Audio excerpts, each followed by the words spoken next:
रानो बहन, मुझे माफ कर दो। मैंने तुम्हारी मशीन चुराई थी। मेरी दौलत तो राख हो गई, पर मेरे निर्दोष बेटे को इस शापित मशीन के कांटों से बचा लो। आखिर रानो चिड़िया की वो जादुई सिलाई मशीन जो गरीबों के लिए वरदान थी, कालू कौवा के हाथों में आते ही मौत का फंदा क्यों बन गई? क्या रानो दुश्मनी भूलकर एक बच्चे की जान बचा पाएगी? रामपुर जंगल के बाजार में रानो चिड़िया अपने दोनों बच्चों कुकू और गुड़िया के साथ अनाज खरीदने आई थी। वहाँ अमीर पक्षी भी मौजूद थे। दीदी देखो, हरियाली आंटी के पंख कितने चमकीले और सुंदर हैं। हमारी मम्मा दिन रात सूखी पत्तियों से साधारण घोंसले बुनती हैं, फिर भी हम ऐसे सादे दिखते हैं। हाँ कुकू, बाजार में सिर्फ पैसे वालों और उनके आलीशान घोंसलों की ही इज्जत मिलती है। हमारी सादगी की यहाँ कोई कीमत नहीं है। बाजार से अनाज लेकर जब रानो अपने बच्चों के साथ कच्चे घोंसले में लौटी तो बच्चों ने समाज के तानों का सारा गुस्सा अपनी माँ पर निकाल दिया। मम्मा, मैं इस फटे पुराने और सादे घोंसले में रहकर थक गया हूँ। बाजार में सब हमारा मजाक उड़ाते हैं। गरीबों के घर में सिर्फ लाचारी होती है। कुकू बेटा, ऐसा नहीं कहते। तुम्हारी मम्मा दिन रात मेहनत करके हमारे लिए तिनके जुटाती है। मेरे बच्चों, बाहरी चकाचौंध या घोंसले का आलीशान होना किसी को बड़ा नहीं बनाता। असली अमीरी हमारे चरित्र और स्वाभिमान में होती है, जो किसी बाजार में नहीं बिकती। बच्चों की उदासी दूर करने के लिए रानो और टुन्नू चिड़ा अगले दिन अपने बुने हुए घोंसले के सुंदर कवर बेचने के लिए कालू कौवा के बड़े गोदाम पर गए। रानो, इन सूखी पत्तियों और साधारण तिनकों के कवर के बदले मैं तुम्हें सिर्फ एक मुट्ठी सड़ा हुआ बाजरा दूंगा। पसंद हो तो रखो, वरना अपना रास्ता नापो। कालू भाई, रानो की आंखों की रोशनी धुंधली हो गई इन्हें बुनते बुनते। इतना अन्याय मत करो। अरे कालू भाई, छोड़ो भी। टुन्नू, जिसकी जितनी औकात होती है उसे उतना ही मोल मिलता है। तुम लोग गरीब दर्जी हो, ऊंचे ख्वाब देखना छोड़ दो। रानो और टुन्नू को बेबस देखकर कालू कौवा और हरिया तोता ने उनका खेत हथियाने के लिए एक नई साजिश रची। टुन्नू भाई, तुम्हारे बच्चे भूखे मर रहे हैं। मैं तुम्हें सोने के ढेर सारे दाने दूंगा। बस तुम मुझे अपने खेत का वो हिस्सा दे दो जहाँ पानी का चश्मा है। लेकिन कालू भाई, वो खेत हमारी माँ की आखिरी निशानी है। वो बिक गया तो हम भविष्य में क्या खाएंगे? सोच लो टुन्नू, गरीबी में ना तो माँ की निशानी काम आती है, ना ही स्वाभिमान। या तो सोने के दाने लो या अपने बच्चों को रोता हुआ देखो। रानो ने तुरंत हरिया और कालू के इस लालच को भांप लिया और टुन्नू का हाथ पकड़कर वहाँ से चलने लगी। नहीं टुन्नू, सोने के दाने आज हैं, कल खत्म हो जाएंगे, पर स्वाभिमान और हमारे पुरखों की जमीन एक बार गई तो कभी वापस नहीं आएगी। हम मेहनत करेंगे पर अपना स्वाभिमान नहीं बेचेंगे। रानो और टुन्नू बिना सौदा किए अपने घर लौट आए। उसी रात जंगल में भयानक बर्फीली हवाएं चलने लगी और अचानक रानो के घोंसले के बाहर किसी के कराहने की आवाज आई। कोई है? मुझे थोड़ी सी ओट दे दो। इस कंपकंपाती ठंड में मेरे प्राण निकल जाएंगे। रानो, बाहर भयानक तूफान है और हमारे पास खुद के घोंसले को ढकने के लिए पर्याप्त गर्म पत्तियां नहीं है। हम इसकी मदद कैसे करेंगे? रानो ने एक पल भी नहीं सोचा। उसने अपने बच्चों को ढके हुए पत्तों को सहेजा और घोंसले का आखिरी गर्म पर्दा उतारकर उस बूढ़े पक्षी की सेवा में लग गई। बेटी, इस मतलबी दुनिया में जहाँ अपनों ने मेरे लिए दरवाजे बंद कर दिए, तुमने एक अजनबी के लिए अपना सब कुछ लगा दिया। बाबा, ये मेरा कर्तव्य था। किसी भूखे और लाचार की सेवा करना ही हमारी सबसे बड़ी पूंजी है। अचानक वो बूढ़ा पक्षी एक जादुई रोशनी के साथ अपने असली रूप में आ गया। वे कोई और नहीं बल्कि जंगल के सबसे न्यायप्रिय उल्लू बाबा थे। रानो, मैं तुम्हारी इस निस्वार्थ भावना और स्वाभिमान से बेहद प्रसन्न हूँ। ये लो, ये जादुई सोने की सिलाई मशीन तुम्हारी ईमानदारी का पुरस्कार है।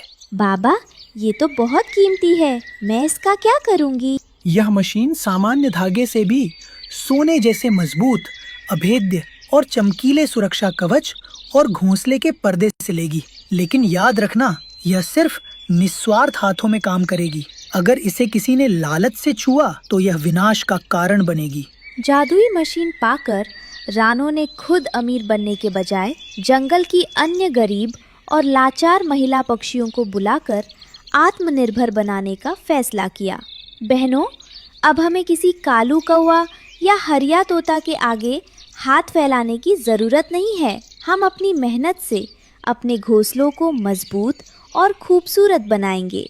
रानो दीदी, तुमने हमें जीना सिखा दिया। तुम्हारी इस सोने के धागे ने हमारे बच्चों का भविष्य सुरक्षित कर दिया है। कुछ ही दिनों में रानो के सिले हुए चमकीले, वाटरप्रूफ और बेहद मजबूत घोंसले के कवर बाजार में आते ही छा गए। कालू कौवा की दुकान पूरी तरह सूनी पड़ गई। कालू भाई, इस गरीब चिड़िया का कारोबार तो हमारे महलों को भी पीछे छोड़ रहा है। इसके कवर में ऐसा क्या जादू है कि कोई हमारी दुकान पर आ ही नहीं रहा। मुझे पता चला है हरिया, इसके पास कोई जादुई सोने की मशीन है। उस मशीन पर असली हक हमारा होना चाहिए। आज रात मौका पाकर हमें उसे हासिल करना ही होगा। लालच में अंधे होकर कालू कौवा और हरिया तोता ने उसी रात रानो के घर चोरी करने की योजना बनाई। जब हरिया अपने घोंसले में तैयारी कर रहा था तो उसकी पत्नी ने उसे देख लिया। सुनिए जी, ऐसा पाप मत कीजिए। रानो एक भली औरत है। उसने अपनी मेहनत से ये मुकाम पाया है। किसी गरीब की बदुआ हमारे सोने के घोंसले को राख कर देगी। चुप रहो। तुम औरतों का दिमाग सिर्फ चूल्हे तक चलता है। आज रात वह मशीन हमारी होगी तो हम पूरे जंगल पर राज करेंगे। हरिया और कालू ने रात के अंधेरे में रानो के घोंसले से मशीन चुरा ली। सुबह जब रानो का पूरा परिवार घोंसले में बैठकर रो रहा था, तब हरियाली तोती वहां पहुंची। रानो बहन, मुझे माफ कर दो। मैं अपने पति के पाप को रोक नहीं पाई। कालू कौवा और मेरे पति ने मिलकर तुम्हारी जादुई मशीन चुराई है। वे इस समय उसे कालू के बड़े गोदाम में छिपाकर जबरदस्ती चला रहे हैं। हरियाली बहन, तुमने अपने पति के खिलाफ जाकर मुझे यह सच बताया। इसके लिए बहुत बड़ा जिगरा चाहिए। घबराओ मत। जो दूसरों का हक छीनते हैं, कुदरत उनसे खुद हिसाब लेती है। उधर कालू के गोदाम में जैसे ही कालू और हरिया ने घमंड में मशीन का हैंडल घुमाया, सोने के धागे की जगह लोहे के कंटीले तार निकलने लगे। पापा, बचाइए! इन कंटीले तारों ने मेरे पंखों को जकड़ लिया है। मेरा दम घुट रहा है पापा। नहीं, ये क्या हो गया? ये जादुई मशीन तो मेरे ही बच्चे की जान ले रही है। हरिया भाई, कुछ करो। कोई रास्ता न देख कालू कौवा बदहवास होकर भागते हुए रानो के घोंसले की तरफ दौड़ा, जहां रानो और हरियाली पहले से मौजूद थीं। रानो बहन, मुझे माफ कर दो। मैंने तुम्हारी मशीन चुराई थी। मेरी दौलत तो राख हो गई, पर मेरे निर्दोष बेटे जग्गू को इस शापित मशीन के कांटों से बचा लो। कालू भाई, उठो। मशीन सिर्फ निस्वार्थ भावना समझती है। तुम्हारे लालच ने उसे रौद्र बना दिया है। टुन्नू, बच्चों, जल्दी चलो। मैं उस बच्चे को कुछ नहीं होने दूंगा। अभी कालू का परिवार और रानो गोदाम में संभले भी नहीं थे कि अचानक आसमान में काले बादल छा और पूरे रामपुर जंगल पर खूंखार डाकू चीलों ने धावा बोल दिया। रामपुर के कायर पक्षियों, अपनी सारी धन दौलत और अनाज हमारे हवाले कर दो, वरना आज कोई भी जिंदा नहीं बचेगा। डाकू चीलों के सरदार की कड़कती आवाज सुनकर गोदाम के अंदर छिपे कालू कौवा और हरिया तोता अपनी जान बचाने के लिए घबरा गए और उन्होंने रानो को फंसाने की सोची। सरदार, हमारी सारी दौलत ले लीजिए, पर इस जंगल का वो हुनरमंद दर्जी रानो चिड़िया यहाँ खड़ी है। उसके पास जादुई सुरक्षा नेट है। आप उसे पकड़िए और हमें छोड़ दीजिए। हाँ सरदार, इस रानो के पास ही वो जादुई मशीन है जो आपको महाशक्तिशाली बना सकती है। हमें कुछ मत करना। अपनी जान बचाने के लिए कालू और हरिया ने एक बार फिर रानो को धोखा दिया। रानो ने टुन्नू और बच्चों की तरफ देखा और मुस्कुराई। डरो मत टुन्नू, आज हमारी मशीन ही इस पूरे जंगल की रक्षा करेगी। रानो ने तुरंत गोदाम के अंदर ही अपनी जादुई मशीन को चालू किया और बिजली की रफ्तार से एक बहुत बड़ा चमकीला सोने का सुरक्षा नेट सिलना शुरू किया। बहनों और बच्चों, अपनी पूरी ताकत लगा दो। ये सुरक्षा कवच हमारे रामपुर जंगल की आखिरी उम्मीद है। डाकू चीलों के सरदार ने जब गुस्से में आकर उस सुरक्षा नेट को तोड़ने के लिए अपने नुकीले पंखों से हमला करना चाहा, तो उसकी नज़र नेट की विशेष बुनावट पर पड़ी। ठहरो, कोई हमला नहीं करेगा। ये सिलाई, ये तो मेरे पूज्य पिता के उस सुरक्षा कवच जैसी है जिसने बर्फीली रात में उनकी जान बचाई थी। ओ भली चिड़िया, क्या तुमने उस रात एक बूढ़े पक्षी की सेवा की थी? हाँ, वे बुजुर्ग मेरे दरवाजे पर आए थे। एक माँ होने के नाते मैंने अपने घोंसले का पर्दा उतारकर उनके अकड़े हुए पंखों को ढककर बचाया था। सरदार की आंखों में आंसू आ गए। वो समझ गया कि ये वही परोपकारी चिड़िया है जिसकी वजह से उसका पिता जीवित है। जिस माँ ने मेरे पिता को कंपकंपाती ठंड में जीवन दान दिया था, हम उस माँ के घोंसले पर तो क्या, इस पूरे जंगल पर आज के बाद कभी आंख उठाकर नहीं देखेंगे। रामपुर जंगल आज से हमारी सुरक्षा में रहेगा। डाकू चीले बिना किसी लूटपाट के वहां से सम्मान पूर्वक लौट गईं। कालू कौवा और हरिया तोता शर्म से पानी पानी होकर गोदाम के कोने से निकलकर रानो के सामने आए। रानो बहन, तुमने आज न सिर्फ मेरे बेटे की जान बचाई, बल्कि हमारे धोखे के बाद भी पूरे जंगल को बचाया। हमारी अमीरी का घमंड चूर हो चुका है। हमें माफ कर दो रानो बहन। असली अमीरी तो तुम्हारे संस्कारों और तुम्हारी इस निस्वार्थ ममता में है। उल्लू बाबा अचानक गोदाम में प्रकट होते हैं। रानो, तुम्हारी ममता और स्वाभिमान की जीत हुई। जो दूसरों के लिए जीवन सिलता है, कुदरत उसकी सुरक्षा का ताना बाना खुद बुनती। सुंदरवन के सबसे पुराने बरगद के पेड़ पर आज एक बहुत बड़ा चमत्कार होने वाला था। एक छोटी सी चिड़िया कुछ ऐसा अनोखा करने जा रही थी जिसे देखकर पूरे जंगल के पक्षियों की आंखें फटी की फटी रह गईं। अरे बंटी भाई, जरा अपनी आंखें मूंद कर इस तरफ तो देखो। रानो चिड़िया ये सूखे तिनकों की जगह क्या बुन रही है? हो तेरी, ये घास तो छूने पर मखमल जैसी लगती है। अरे बाबा, हमको तो लगता है रानो दीदी कोई साधारण घोंसला नहीं, बल्कि चिड़ियों का राजा बाबू वाला महल बना रही है। सुंदरवन के घने जंगल में आज एक बहुत बड़ा चमत्कार होने वाला था। एक छोटी सी चिड़िया एक ऐसी चीज बनाने जा रही थी जिसे देखकर पूरे जंगल के पक्षियों ने अपनी उंगलियां दांतों तले दबा ली। ये मेहनती और दयालु रानो चिड़िया का नया घर था। ये कोई साधारण घोंसला नहीं, बल्कि जादुई बोलने वाली हरी घास से बना 3 मंजिला महल था। देखो बच्चों, हमारी 3 मंजिला हवेली तैयार है। पहली मंजिल पर रसोई, दूसरी पर बेडरूम और तीसरी पर तुम्हारा खेलने का कमरा। वाह माँ, ये घास तो छूने में मखमली गद्दे जैसी है। इसमें तो सोने में बहुत मजा आएगा। माँ सुनो, ये दीवार तो कह रही है कि तुम्हारा स्वागत है बच्चों।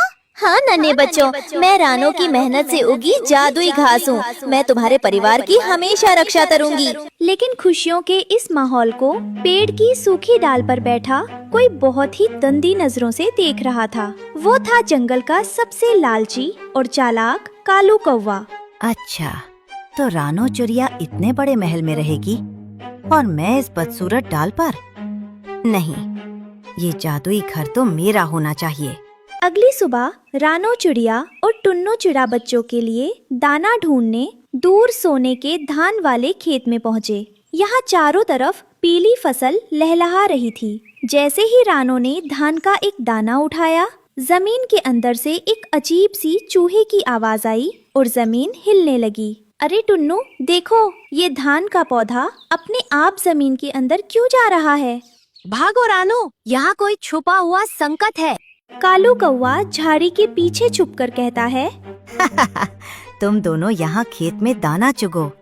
वहाँ पीछे तुम्हारे सुंदर 3 मंजिला घर को मैं हमेशा के लिए आग लगाने जा रहा हूँ। कालू कौवा तेजी से उड़कर रानो के घर पहुँचा। उसके हाथ में एक जलती हुई सूखी लकड़ी थी। वह घर की पहली मंजिल पर आग लगाने बढ़ा। घर के अंदर गुड़िया और कुकू अकेले थे। वे खिड़की से कालू को आते देख डर के मारे रोने लगे। बचाओ, कालू अंकल हमारे घर को जला देंगे। माँ, आप कहाँ हो? अब बर्बाद होगा रानो का परिवार। ये घर जलकर राख हो जाएगा। दुष्ट कौवे, तेरी इतनी हिम्मत! मेरी मंजूरी के बिना तू एक पत्ता भी नहीं छू सकता। जादुई घास ने अचानक हवा में अपने तिनके फैलाए और एक जबरदस्त फूंक मारी। हवा के झोंके से आप कालू के खुद के पंखों की तरफ मुड़ गई। बाप रे बाप, ये घास तो बोलती भी है और मारती भी है। बचाओ, मेरी पूंछ जल गई।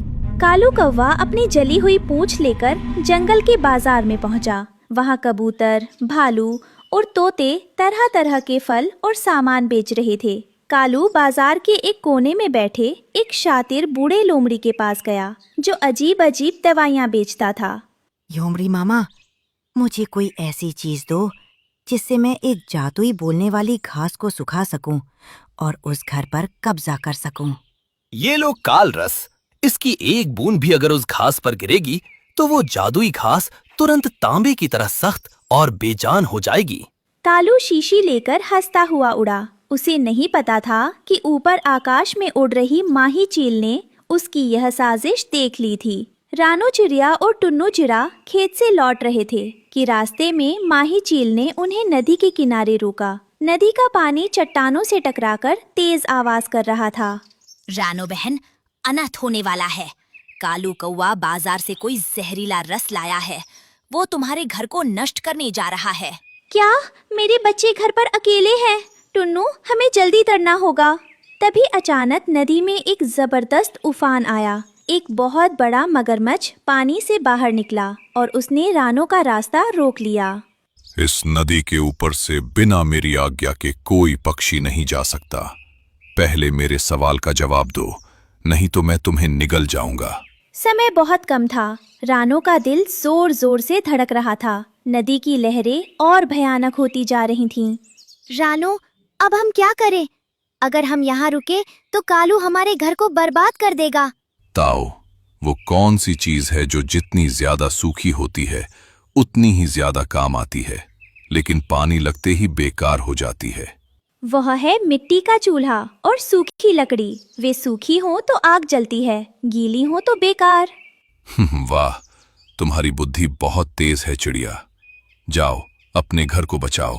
रानो और टुन्नू अपनी पूरी ताकत से उड़कर घर पहुँचे, लेकिन वहाँ का नज़ारा देखकर उनके होश उड़ गए। कालू कौवा घर की तीसरी मंजिल की छत पर खड़ा था और उसके हाथ में वही नीली शीशी थी। वह जहर छिड़कने ही वाला था। रानो, तुम लेट हो गईं। अब देखो तुम्हारी इस बोलने वाली घास का क्या हश्र होता है।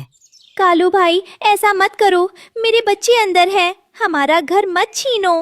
कालू ने बिना सुने शीशी का ढक्कन खोला और पूरा जहरीला रस तीसरी मंजिल की घास पर उड़ेल दिया। जैसे ही वह जहरीला रस घास पर गिरा, एक जबरदस्त धमाका हुआ। लेकिन घर सूखा नहीं, बल्कि घास ने उस जहर को सोखकर अपने अंदर से एक नीली रोशनी निकाली। उस रोशनी के झटके से पूरा 3 मंजिला घर पेड़ से उखड़ गया और हवा में तैरते हुए उड़ने लगा। घर उड़कर सीधे जंगल के पीछे मौजूद एक काली अंधेरी गुफा की तरफ जाने लगा।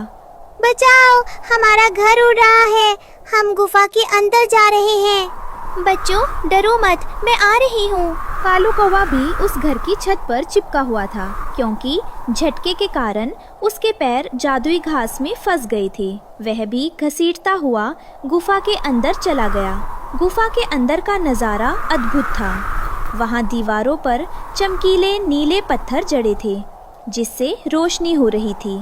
रानो का 3 मंजिला घर गुफा के बीचों बीच एक बड़े से जादुई पत्थर के ऊपर जाकर ठहर गया। वहाँ एक बूढ़ा और ज्ञानी उल्लू बाबा ध्यान में बैठे थे। उनके पास जादुई छड़ी थी। आखिरकार बरसों बाद कोई इस जादुई घास के असली रूप को जगाकर यहाँ लाया है। बाबा, मुझे इस भूतिया घर से बचाओ। इसने मेरे पैर पकड़ रखे हैं।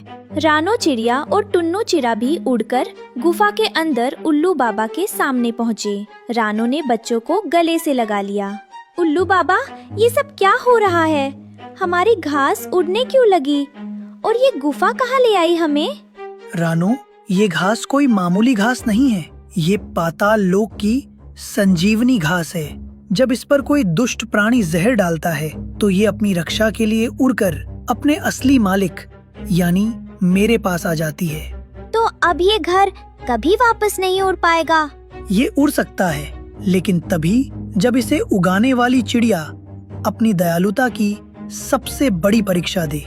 तभी अचानक गुफा की छत चरमराने लगी। कालिया सांप, जो कालू का पुराना साथी था, गुफा के पिछले रास्ते से अंदर घुस आया था। कालिया सांप ने आते ही अपनी पूंछ से उल्लू बाबा की जादुई छड़ी को दूर हरी पहाड़ियों के बागीचे की तरफ फेंक दिया। कालू, डर मत, मैं तुझे आजाद कराने आया हूँ, लेकिन पहले मैं इस चिड़िया के बच्चों को मजा चखाऊंगा। कालिया सांप तेजी से रानो के घर की पहली मंजिल की तरफ बढ़ा। रानो ने तुरंत अपने बच्चों को पीठ पर बैठाया और पहाड़ियों के बागीचे की तरफ उड़ान भरी। टुन्नू, बच्चों को लेकर पहाड़ी की तरफ भागो, यहाँ रुकना खतरे से खाली नहीं।